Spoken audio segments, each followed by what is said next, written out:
It's not really one of us, my mother said to her friend on the phone, not knowing I was standing just outside the kitchen doorway. She never has been. I was 11 years old. I remember the linoleum floor, the smell of the pot roast she was making, the way the late afternoon light came through the window above the sink. I stood there for a long time after she hung up, waiting to feel something. Anger, maybe, or grief. What I felt instead was a strange, settling clarity, like something I had always half known had finally been said out loud. My name is Meredith. I am 31 years old, and I spent most of my life believing that if I just tried harder, was quieter, asked for less, my family might finally decide I was worth keeping. I was wrong, but by the time I understood that, I had already become someone they never should have underestimated. Growing up in Oakville, Ontario, my family looked perfect from the outside. My father, a partner at a mid-sized accounting firm in Mississauga. My mother, on the board of 2 local charities. Our house on a tree-lined street, the kind where people wave at each other from driveways in the summer. We had a golden retriever named Biscuit. We took family photos every Christmas. And then there was my brother, Donovan. 4 years older than me, Donovan was the kind of person who filled every room he walked into. Not because he was particularly funny or kind or brilliant, but because our parents looked at him like he was all 3 of those things at once, and everyone around them eventually learned to look the same way. He was the plan, the legacy. My father used to say, only half joking, that Donovan would carry the family name somewhere worth going. I was the footnote, the spare, the daughter who got decent grades and didn't cause trouble and whom my mother once described to my face as low maintenance, the way you'd describe a houseplant. When I got into the forensic accounting program at the University of Waterloo, my mother made one of her careful, diplomatic faces and said, "That's wonderful, sweetheart." Then she turned to my father and said, "We should celebrate Donovan's promotion this weekend. Maybe the keg?" Donovan had been promoted to assistant manager at a sporting goods store. I had been accepted to one of the most competitive programs in the country. We went to the keg on Saturday. I told myself it didn't matter. I was used to it. I built a life in the spaces they left empty. My own apartment in Waterloo, then a position at a federal regulatory agency in Ottawa.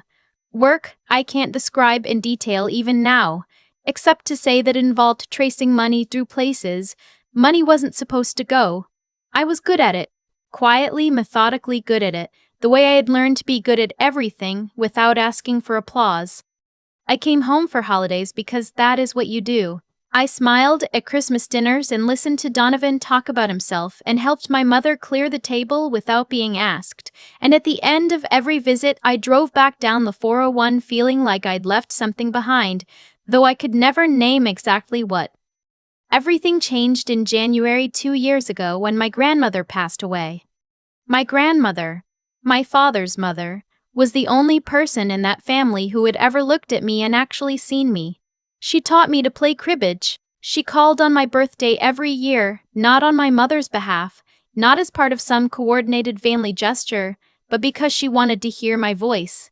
When I was 16 and going through something I couldn't explain, she drove 45 minutes to bring me butter tarts and sit with me without asking me to explain anything at all. She left me her house. It was a small bungalow near Guelph on a quarter-acre lot that backed onto a creek, worth maybe $420,000 in that market, maybe a little more. It wasn't a fortune, but it was hers, and she had chosen to leave it to me. And she had written exactly why in the letter her lawyer read aloud, because Meredith always showed up, because Meredith understood that love is attention paid over time. I didn't know my father had been expecting that house until I saw his face in the lawyer's office. I didn't know my brother had been expecting it either until he called me 3 hours later and said, very calmly, that I should think carefully about whether I really wanted to do this. Do what? I asked. Keep it, he said. It would mean a lot to Dad. I said I would think about it. I didn't think about it for a single second. What I didn't know, what I had no way of knowing, was that they had already started making arrangements. Donovan had spoken to a real estate contact. My father had quietly begun the process of contesting the will, and my mother had told two of her friends, both of whom I'd known since childhood, that I had manipulated my grandmother in her final years. That I had isolated her.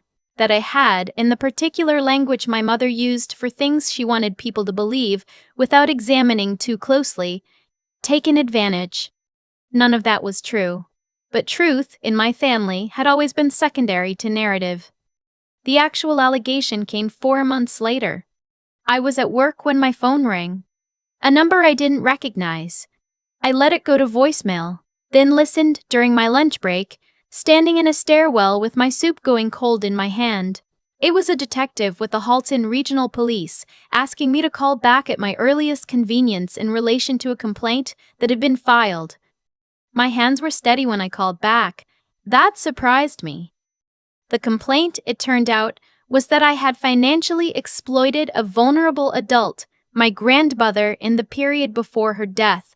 Someone had alleged that I had influenced her estate decisions while she was mentally incapacitated. Someone had filed a formal report. I knew, without asking, who that someone was. What I felt in that stairwell was not panic. It was something closer to the feeling I'd had at 11 years old, outside that kitchen doorway, a cold, clarifying certainty. They had looked at me and seen the low-maintenance daughter. The footnote. The one who wouldn't fight back. They had made a serious miscalculation. My work, the work I cannot describe in detail, had taught me a great many things. How to document. How to build a record that holds up under scrutiny. How to move quietly and wait for the right moment. How to understand, with precision, where the money actually went and why. I had also, in the years since my grandmother's health began to decline, kept records that no one in my family knew existed. Every visit I made to her home logged, every phone call noted, her medical appointments that I drove her to, dates, clinics, the names of the professionals who assessed her cognition year after year and found it entirely intact. The cards she sent me, the ones in her handwriting, clear and deliberate right up to the November before she died.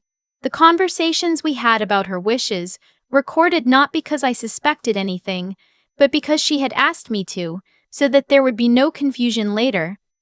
Families get strange around money, she had told me, over tea in her kitchen, her hands wrapped around her mug. I want you to have what I'm giving you without anyone making you feel guilty for it. She had known. She had known them better than I had given her credit for, and she had protected me the only way she could. I hired a lawyer, not the kind my parents might have expected, not a general practitioner who handles real estate closings and the occasional fender bender, but a woman named Felicity, who had spent 15 years in estate litigation and who, when I laid everything out for her in her office on Elgin Street, went very quiet for a moment and then said, "They have no idea what they're walking into." I spent 6 weeks building the package with her.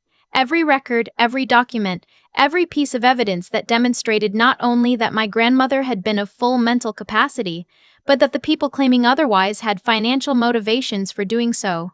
My father had debts I hadn't known about, a failed investment in a private development project. The kind of thing that doesn't show up in family conversation but shows up very clearly in other places if you know where to look. My brother had borrowed money from my grandmother twice in her last 3 years and had not repaid it. Both of those facts were documented. There was something else, too. In the process of preparing, I found something I hadn't been looking for. A property transaction 4 years ago involving a holding company with a name I didn't recognize, and my father's initials embedded in the corporate registry in a way that suggested he was a silent partner. The property had sold at a price that didn't reflect market value. The difference had gone somewhere that took me 3 days to find. It wasn't my investigation to run, but I knew exactly whose desk it belonged on. I did not contact the Financial Crimes Unit directly. I am careful about things like that. But I made sure that the information reached the right place through the right channels, because that is what you do when you find something that does not belong to you to fix.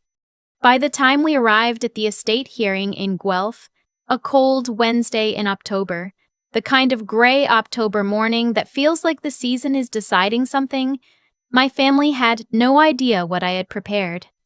My father came in with a lawyer my parents had likely paid too much for, a man who projected confidence the way people do when they haven't read the room yet. My mother sat beside my father, with the particular expression she wore to charity events, composed, faintly sympathetic, designed to communicate reasonableness to anyone watching.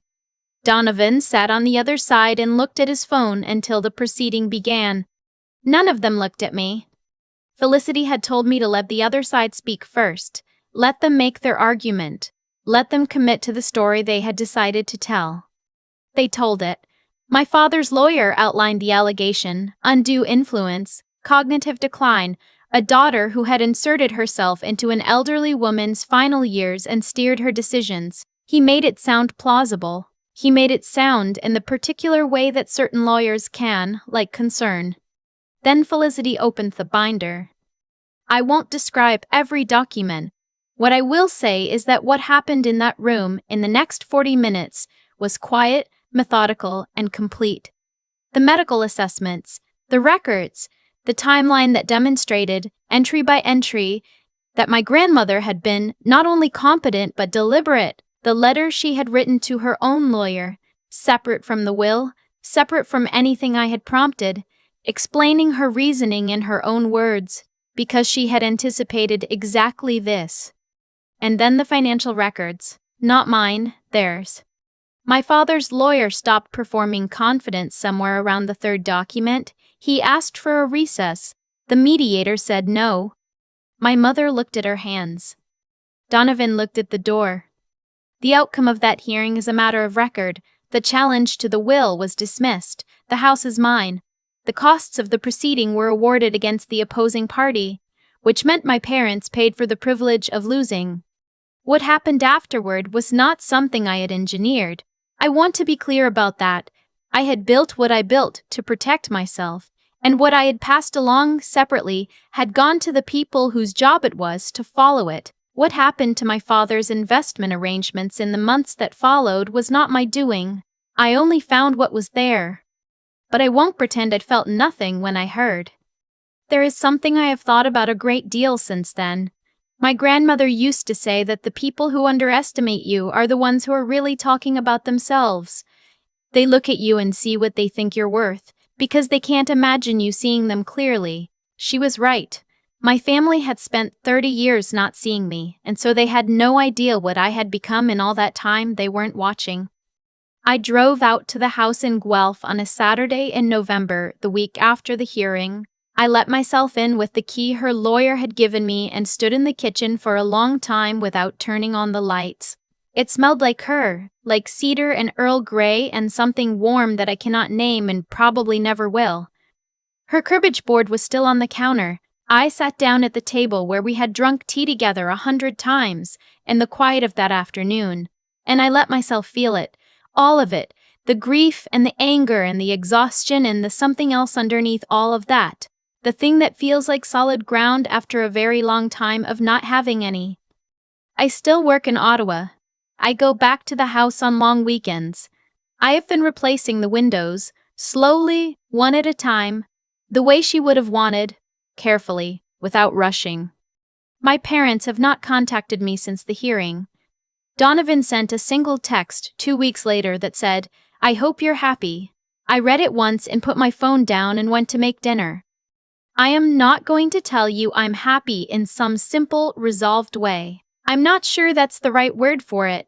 What I am is clear. I know who I am. I know what I'm worth. And I know now, finally, completely, that neither of those things ever depended on them deciding to see it. My grandmother knew. She always knew, and in the end she made sure I'd have the space to figure it out for myself. I think about her every time I turn the key in that door. Every time.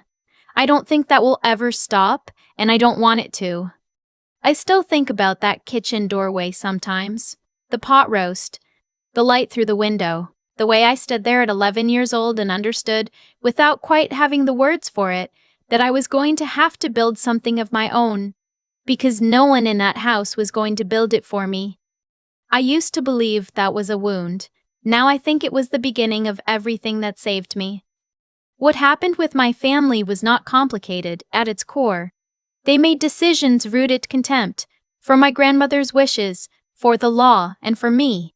And those decisions produced consequences that were entirely predictable to anyone willing to look honestly at the situation. They assumed I would be too passive to fight back. They assumed my grandmother had been too frail to know her own mind. They assumed that the daughter who never made noise didn't have anything behind the silence. Every single one of those assumptions was wrong, and the hearing in Guelph was simply the moment that became visible to everyone in the room. That's how it works, I think. Not in some mystical sense, but in a very practical one. The choices we make shape the situation we eventually find ourselves standing in. My father chose to prioritize a property over his own mother's clearly stated wishes. My brother chose to threaten instead of grieve. My mother chose a story over the truth. And I had spent 15 years quietly choosing something else. To be precise, to be prepared, to show up for the people who showed up for me. Those choices didn't cancel each other out. They compounded. By the time we were all in that room together, we were not equals. We were the sum of what we had each decided to become. My grandmother understood something about character that took me longer to learn. She used to say that integrity isn't what you do when people are watching, it's what you build in the years when no one is paying attention.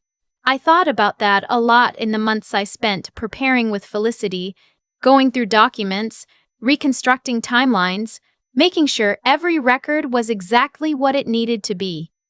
There was no shortcut to that work. There never is. But the work existed because the care had existed first.